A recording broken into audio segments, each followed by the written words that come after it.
friends, welcome back to another episode of the Field and Garden Podcast. It is your friend, Lisa Mason Ziegler, and thanks for dropping in. I have a really great guest today that I totally enjoyed having a conversation with. Joe Lampel of the Joe behind the Joe Gardener show, the Joe from Growing a Greener World TV show. And I just love talking to Joe, and I can't wait to share it with you.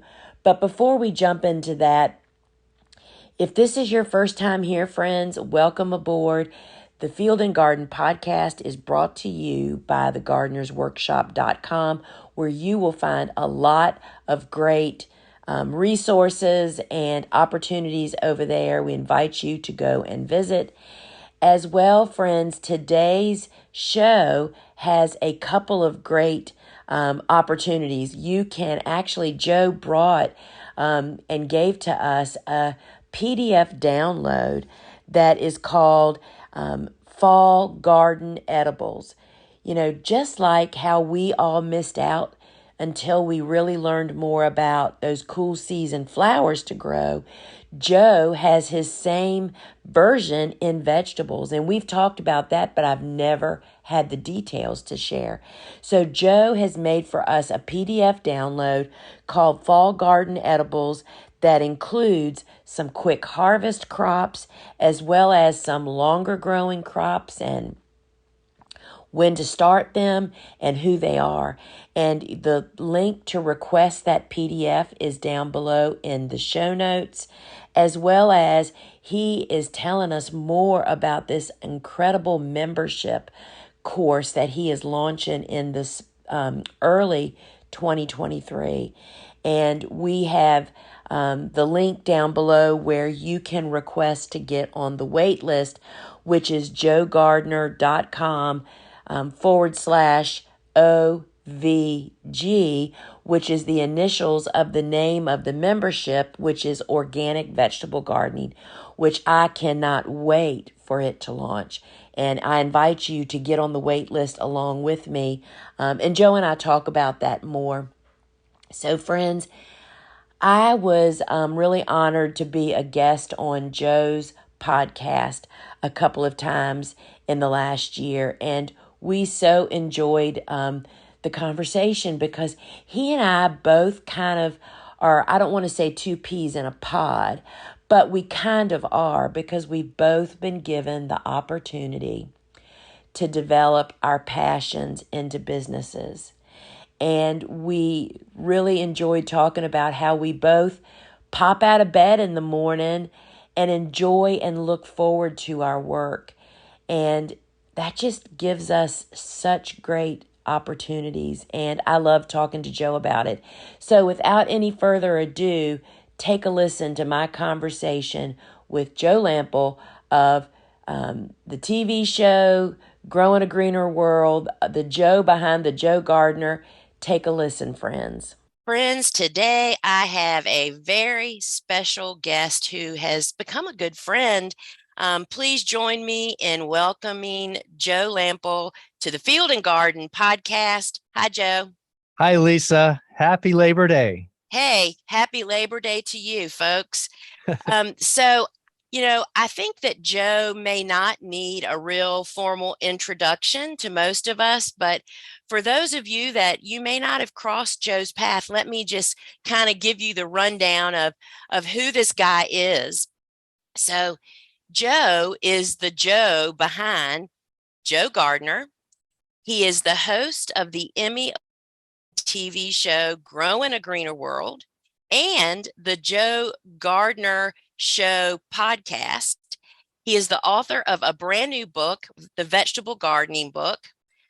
Plus, y'all, the word on the street is that Joe has a brand new online course that's going to be coming out in the spring of 2023. And to wrap it up, Joe is just generally a great gardener and an incredible teacher. And it's an honor to have you here with us today, Joe. Thank you so much for joining me here. Lisa, it's such a pleasure to be here. I look forward to speaking with you every time. And I have to say, I'm really looking forward to being the one being asked the questions this time rather than having to prepare and all that extra stuff that I have to do when I'm interviewing you or somebody else. But I'm really excited to talk to you. You're a great conversationalist, and I just love your style. Well, thank you so much. And so recently, Joe and I have had a couple of opportunities to have chats over on his podcast. We talked about vegetables love flowers, and then on another episode, cool flowers. And we will include those episode numbers in the show notes so you guys can run over and take a listen to those. So today I have three topics that Joe and I are gonna try to touch on. And one is, of course, his new book, which, friends, I'm telling you, I was honored to um, have an insider's look at that, and you're going to enjoy that. And also this new course that Joe is launching in the spring, which sounds very interesting to me. And then the kind of unexpected part of this conversation, because I have so many of you guys that are small business owners, with whether you're gardening based or flower farmers or growers. We're going to ask Joe to talk to us a little bit about the business journey of, I mean, he has built an amazing resource website. I don't want to say empire, but it is kind of. I mean, it's really deep and wide. So Joe, why don't you start us off first by telling us just a little bit about, I know that you have a small farm like I do. Tell us Mhm. where you are and how big it is and kind of what you do there. Okay, Lisa. Well, I'm in Atlanta, Georgia, on the north side of Atlanta, in an area known as Alpharetta, which is just a big suburb about 30 miles northeast of downtown. And I'm in a city within Alpharetta called Milton. So that's really narrowing it down. But I have 5 acres here on a hobby farm, and a good sized part of it is dedicated to organic food growing. And I have a large raised bed garden with 16 raised beds, and we're expanding all the time.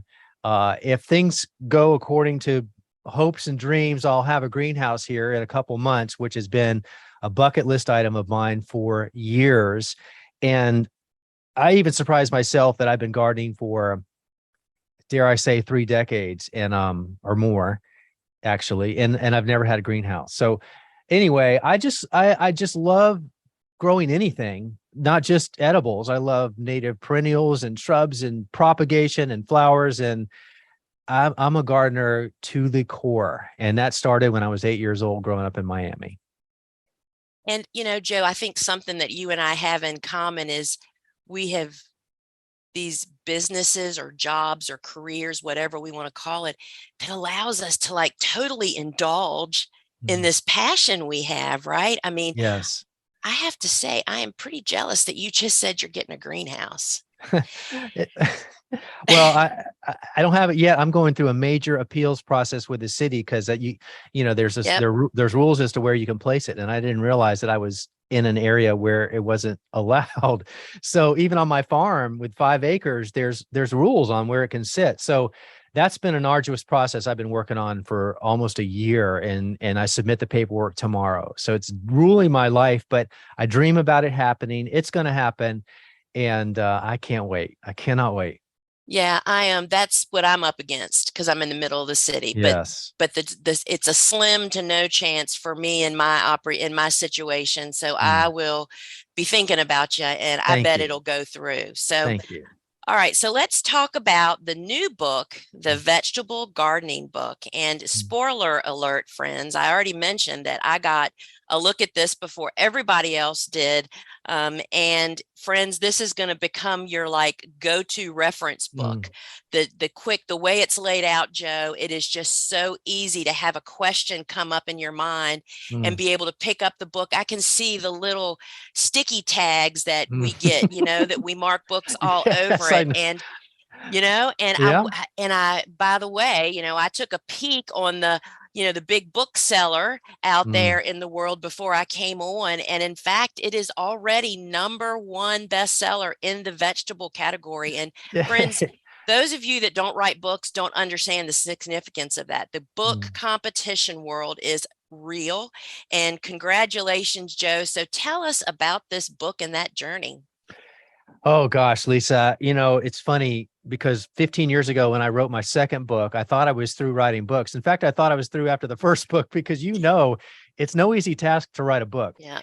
And it had to be less than a month after I finally had that first book in my hand that my publisher contacted me and said, I got another book idea. And I'm like, you got to be kidding me. But in my mind, I was thinking about one other book that I kind of wanted to get the message out on, and that was the Green Gardener's Guide. So that was my second book. And when he pitched the idea, it was uncanny that I had been thinking about the exact same thing. But I guess he knew me and it made sense for me to write it. So after I finished that one, I thought I really was done. And so 15 years later, Jessica Walliser with Cool Springs Press had been contacting me on several occasions with book ideas. And I kept telling her, Jessica, I'm done writing books. I'm just too busy. I don't have time to write a book. It's not on my radar at all. And to her credit, she is very persistent. And the last pitch or the last Hail Mary she threw my way was she said, Joe, I'm going to try one more time. I have a book idea that it's just, you've got to be the one to write it. You're the only person we want to write this book. And I told her before she even told me what it was, I said, Jessica, I will hear what you have to say, but let me just be clear. There's a 99.9% chance I'm not going to write this book. And then she told me what it was. And I said, okay, give me a night to think about it. But I knew when she said it that I needed to write it. Joe, that is just too funny. Did you know that Jessica is also my editor? Mm. And yeah, she was pretty stoked when she shared with me that to review the book and write a blurb, that how absolutely honored and thrilled. She did not take lightly how much you weren't going to write a book and that you accepted. So, and I believe that you delivered. And so tell folks what this book is about. It is about encouraging people of all levels on how to not only grow food, but to do it organically and with environmental stewardship in the forefront of their mind. And when the outline for the book was due, I procrastinate like a lot of people, and I knew I had to get it to her. So one afternoon I sat down to create the chapters and the subheadings. And I think I probably did it in about, 20 minutes. I mean, but basically I did it very fast. And the way that all unfolded, and it really didn't change from that. The book is in print pretty much how I laid out my thoughts as to what the chapters would be and the sub chapters. And that was because, gleaning from my experience, how do I go about successfully gardening organically?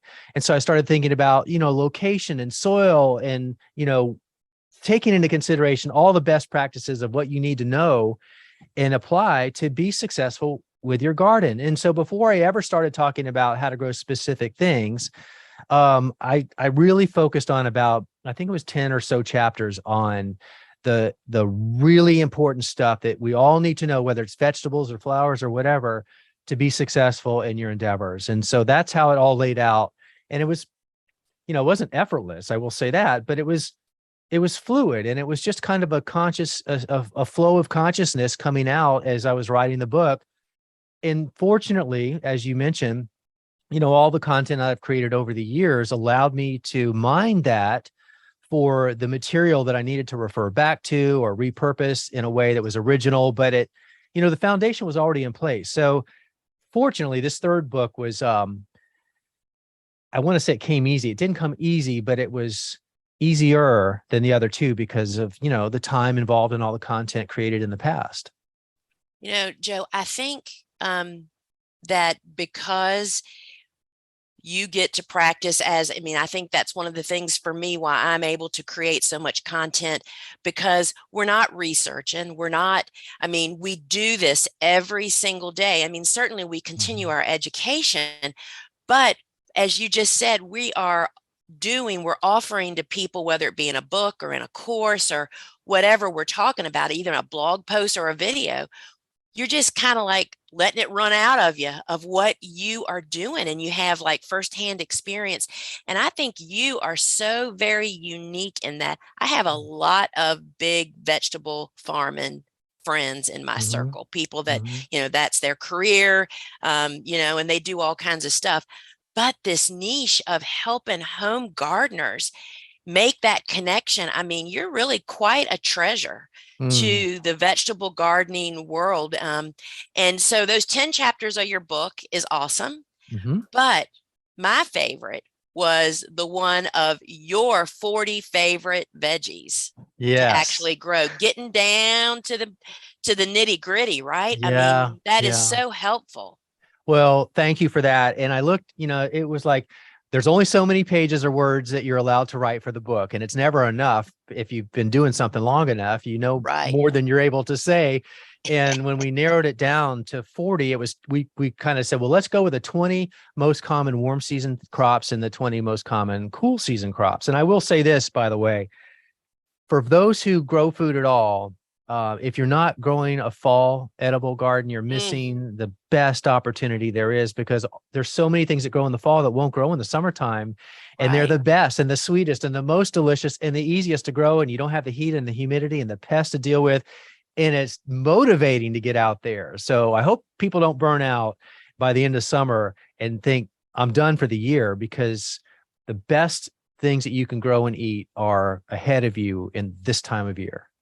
And you know, So Joe, thank you so much. First off, my audience is very aware of that because of my good. book, Cool Flowers, right? Cool Yes, Season Art. yes. Well, Joe's version of that, friends, he has given us a list and I will put it in the show notes, but it's his fall garden edibles checklist. Mm. And you just have to request that and get it, because I often mention, but I try not to go too deep because I don't have all the information I need. It's like there's vegetables friends that love this cool season too. So isn't that a missed opportunity? And so I'm so glad that you included them. So I'm looking at the table of contents right now, and the name of this chapter is, or it's actually not a chapter, it's like the end of it's the wrap up of the whole book, and I would be willing to say it's almost half of the book, Yeah. is the Fab 40 for filling your vegetable garden. And I just, I felt like, I mean, I'm a seasoned vegetable gardener. You know, I Yeah. mean, I did that before I actually started flower farming in 1998. And I gleaned so much information throughout the book, but Mm. it was so good to read your individual crop tips. Because I will tell you that, you know, I fly by the seat of my britches most often. And it's like to be able to open a book to a specific crop and get Yeah. the 411 Yeah. is awesome. So hats off to you, man. That was Thank that's a you. great book. Thank you. We know when we talked about how we wanted to, brainstormed about how we wanted those to lay out, we knew we only had so many pages, and some, like tomatoes, would require more pages than arugula or whatever. But we wanted like a baseball card format for just the down and dirty part, and then we go into the details and the Yeah. anecdotal stuff that I relate to with that crop, but a quick reference and then more detail with each one. That's just super great. So now I want to, so friends, it's available at bookstores everywhere. And Mm. again, the name of the book is The Vegetable Gardening Book. I mean, how basic can you get, right? I mean, Right. it's the bottom line. So, but what I want to really hear more about Mhm. is this very interesting online course that's coming out in the No. spring called the Organic Vegetable Gardening. Because, you know, I mean, we do online courses, and you've got a big library of vegetable online courses, but this one's going to be a little different format, and it's going to offer some ongoing deep dives and support and new lessons that'll be coming out. Is coming out in spring of 2023. Yep. And so tell us a little bit about this new baby that's coming out in the spring. Oh, this was a long time coming. It was something that started, rolling around in my brain back after or during the time that I was first hosting my first television show on DIY Network. And the series was called Fresh from the Garden. And it was teaching people, 40 million subscribers at, HGTV sister station DIY, how to grow food, one crop at a time. So every episode was one specific crop. And I thought, what a brilliant idea to have a show that you could tune into to learn how to vegetable garden and garden, in general, but with food. And the whole entire episode was focused on one thing. So one episode would be tomatoes, and the next one would be watermelon and beans, and all the way through. And let's call it the Fab 40, because when that series was born, they were only going to do 1 year and 26 episodes, but it was going so well halfway through the first season. They said, hey, we want to make this 3 years and 52 episodes, and each episode would be one crop. And I thought, awesome. And so as we were doing that show, it really was successful. And yet it was so ahead of its time because people, Right. vegetable gardening today is home vegetable gardening is so much more popular than it was in the early 2000s. And so it was ahead of its time. And when we did it, it wasn't organic.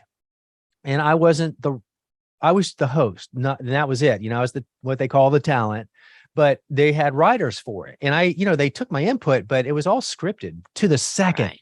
Wow. And I thought, man, there's so much more we could do with this. And so, for 20 years, I'm thinking, I need to make this my version of that show.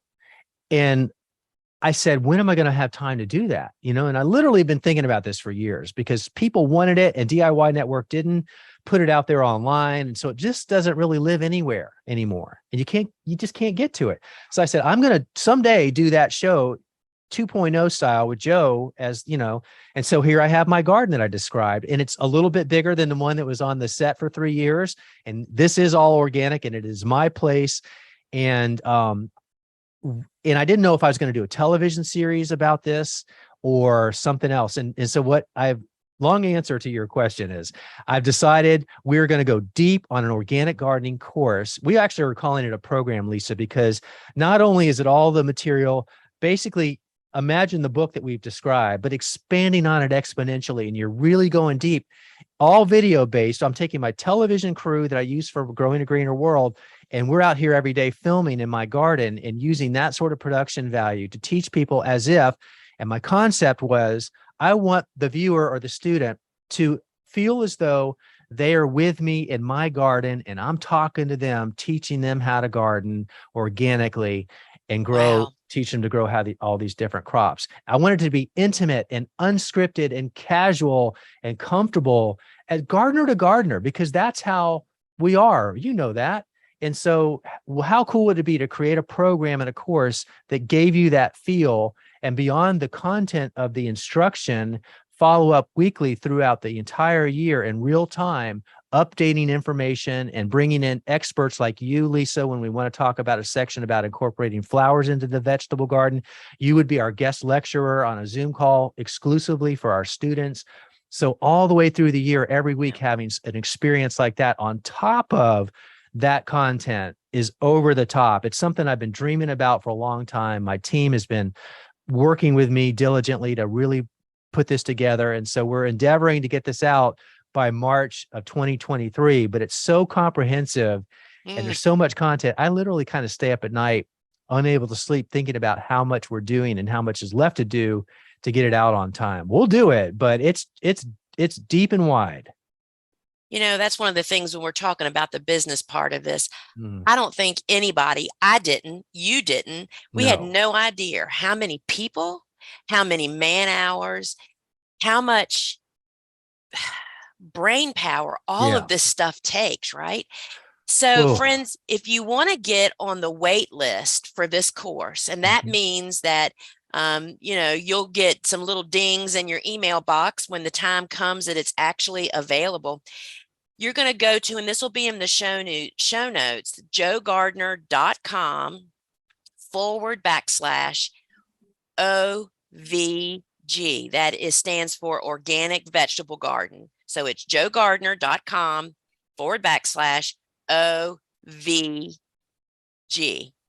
And and you'll learn so much more about it. And I'm super excited about it, Joe. I mean, just thinking about it, it's to have that, it's like having that ongoing connection with people.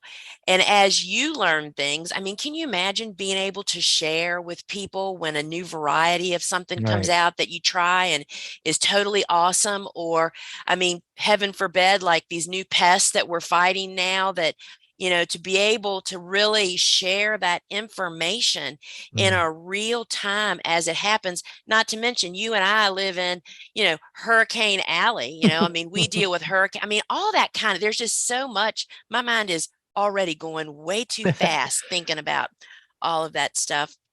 So, Joe, All right. So you got a new book. You have this awesome new course.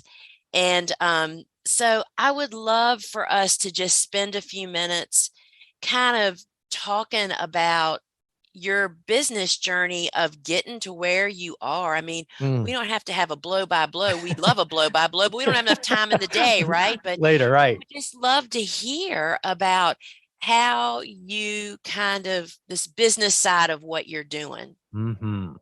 Thankful. I give my mother full credit for this.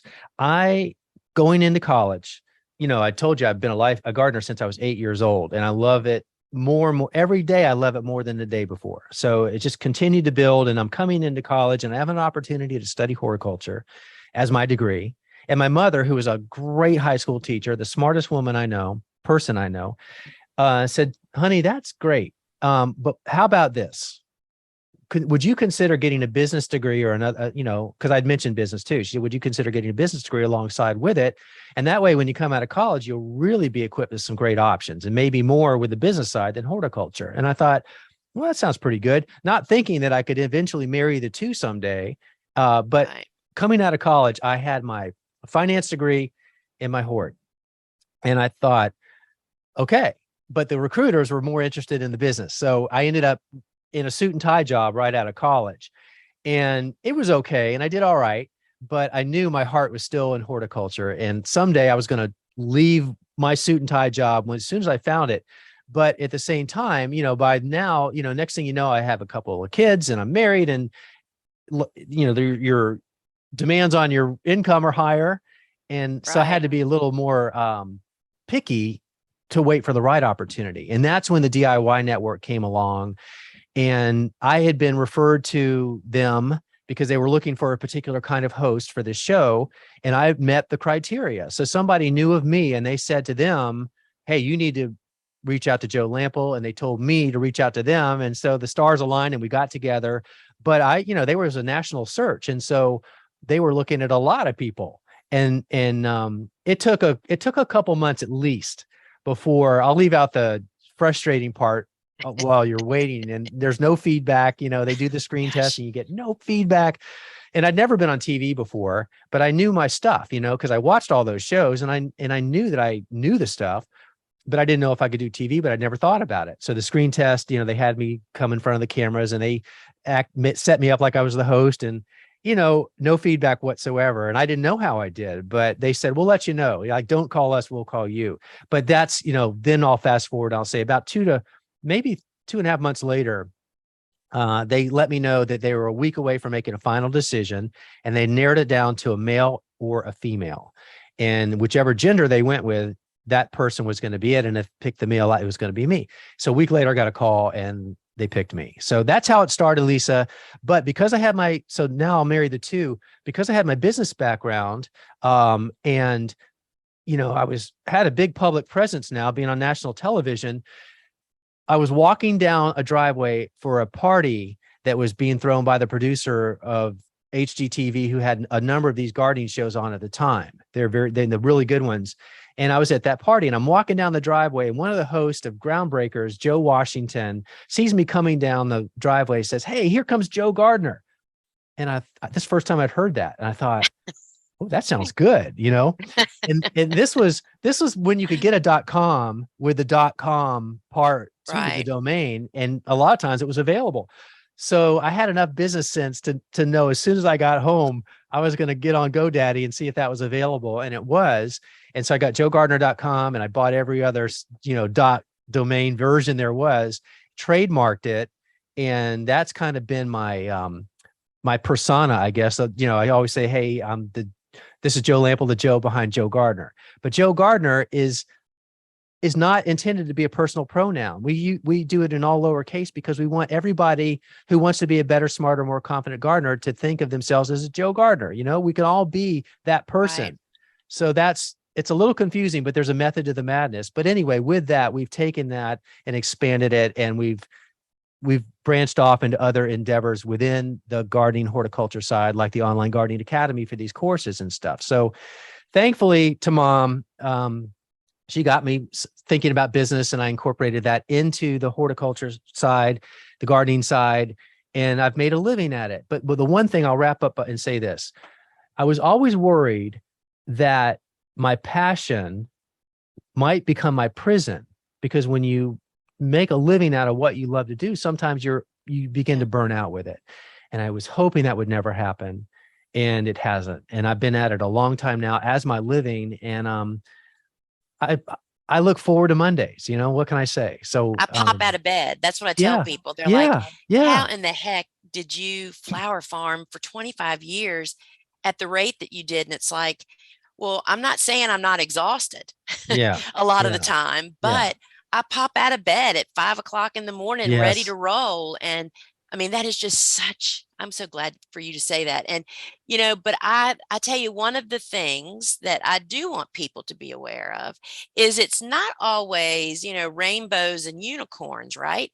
I remembered listening to a discussion that you had with our mutual friend Teresa Lowe yeah. about how you had to go out and pound the pavement to raise money for your show. And what I want you to tell us about that. But what I want people to understand is you have to do the hard stuff that you don't want to do to get to the good stuff, That's the right? key, Lisa. It's the dirty 30. For everything that we love to do, it's it doesn't come without a price. And that Yep. price is about 30% of the effort to do the 70% that you love doing. And I learned that from my business boss when I was in my suit and tie job. He told me about the dirty 30, and he was right. And it's still the case, even in this job that I love, love, love.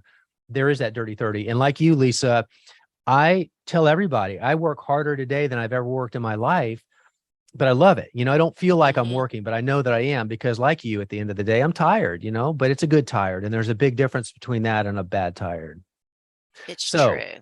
yeah. So I forgot, I jumped on you and I don't remember the That's all question. right. No, I just wanted to hear the story about Okay. you having to go out and raise money and Yeah. to have your show. And that's just a big job.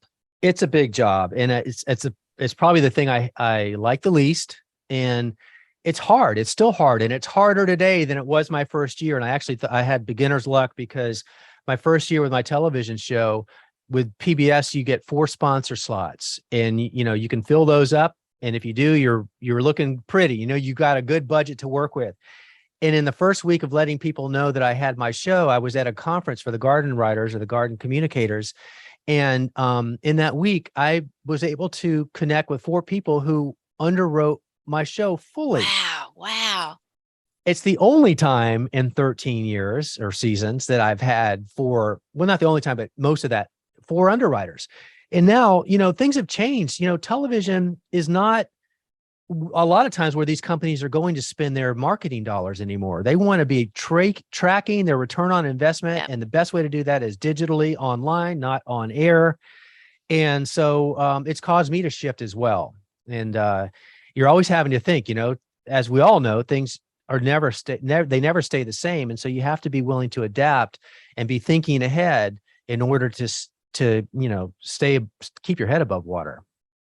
And I will say that for anybody that hasn't ever seen Joe's show, which I can't imagine, Growing a Greener World on PBS. I mean, here Yeah. in my area, it's on, I think it's either 1 or 1:30 in the afternoon. Mm. Even in the years that I was going to the farmer's market, I mean, and farmers markets are brutal for farmers. You know, you got to get up 4 o'clock in the morning, pack your Yes. truck, go set up, Yeah. sweat all morning and sell your stuff. Then you got to pack it all up and get home. I would come home from the farmer's market. And the first thing I always did, being the numbers girl that I am, is I would sit down and count my money.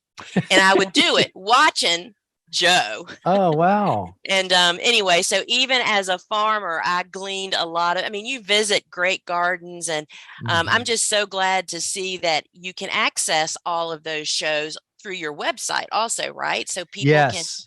watch It, all of them. right. At growingagreenerworld.com. Every episode we've ever done is there. Our YouTube channel, GGW TV, does only has the most recent 4 series, because we just haven't gotten around to uploading the Yeah. other 8. We will. It's just not right away. And you know, Joe, saying that, I mean, the reality of being a business owner, Mm, having your fingers in every piece of pie in the pie, yeah. it takes a lot of bodies, a lot of knowledge, a lot of equipment, equipment, which, by the way, changes constantly. You know, you have to constantly update and buy new. I mean, it's like when I see my sister coming, it's like I just brace myself. She's going to come in and say, "We need," or "I wish." Yes, Lisa. And Yeah, and she works with you. oh You guys yeah, work she has together. from the beginning. Yeah. Yes.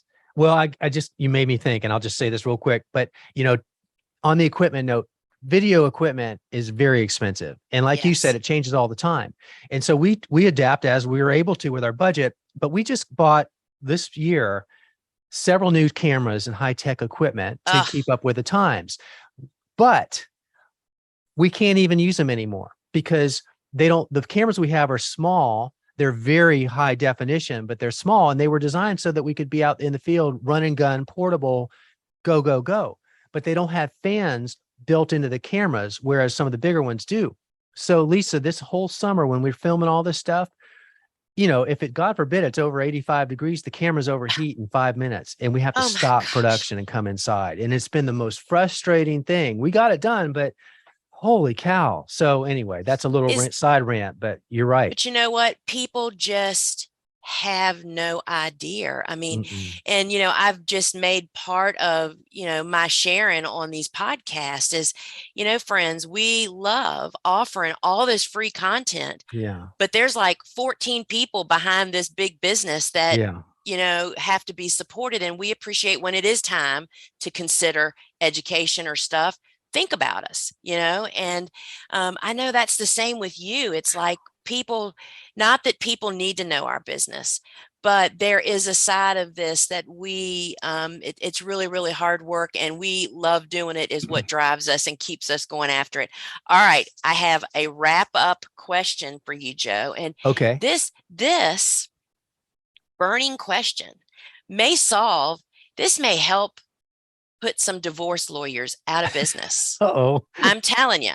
All right. So this question came to me from one of the Gardener's Workshop crew members, and she sent it to me and said, "Lisa, in our circle of farmer gardeners," she is a gardener gone farmer, and in our circle of friends, there has been a long running battle between the vegetable gardener in the family and the resident cut flower lover. Mm. And the constant argument is there is no room for flowers. Flowers are a waste of time, space, and resources. To grow flowers when you can have that space for more vegetables. Where does Joe stand on this now that he's adding more and more flowers to his garden? Yeah. Wow. What a great question. And talk about a missed opportunity. I regret not growing more flowers in my vegetable garden 10 years ago when I started this one here. And as you know, we are actively yielding some of that food growing space to flowers. And I'll tell you this, first of all, it's not mutually exclusive. And if you give up some space to your food growing to add more flowers, your food plants are going to be more productive because they're going to have a lot more pollinators in there keeping busy pollinating your food crops. So that's the first thing. The second thing is the peace of mind and the beauty of, I mean, it's great being out there as a vegetable gardener, enjoying your vegetable garden. But I got to say, in most parts of the country, there are plenty of challenges that go along with vegetable gardening. And so we're looking at the pests, we're looking at the diseases, and we're looking at all the challenges going on while we're out there. But I will tell you this, since we've been adding more flowers, my stress level when I'm out there working in my vegetable garden has continued to come down because I have less pests and less diseases, because a lot of times those diseases come about because of the pests that infect the plants. And so the flowers draw in those predatory insects, and they're beautiful and they're zen-like. And it's just a different feeling now that I have flowers in there, not to mention the fact that it's more beautiful. It's not such a monochromatic look of all this green all the time. And so there are flowers that you can interplant with your food crops that do not compete with them, but at the same time, they complement and benefit each other. And then in my case, we have this perimeter inside of our split rail fence where our raised beds are that was never being used for anything. And yet there was adequate space that was not utilized at all for flowers. And so now we have dedicated that entire perimeter around the garden Ah, for flower growing, as well as sharing some of that space in our raised beds. that's amazing, Joe. I think I can already hear the hip hip hoorays from the flower lovers because Mm. I mean, when I say it, they of course think you're a flower grower. Of course Yeah, you feel that way, you're right? right. Right. But I am 100% behind you that the pest control by bringing in these predators of all different types of Hmm. levels, people, we aren't aware of that group of, we aren't, that's not so obvious. So that's really, really super that you do it. So Joe, tell folks, how can they connect with you? Okay. I think the simplest thing is joegardener.com. And there is my website. And from the website, there are all kinds of links like the podcast and the Online Gardening Academy and the videos that we do. It's kind of the hub for getting to the rest of us. During the week, I'm on Instagram more than any other social media platform. So that's at Joe Gardener. And you can find me there. And if you DM me anywhere or email me, either I'm going to get back to you, or if it's a general question, my team will get back to you. But we're pretty accessible and we love to help. It's the people pleaser in me wants to help the people that want to be better gardeners, and I'll do what I can to help with that. That's awesome, Joe. So friends, you can get the book now.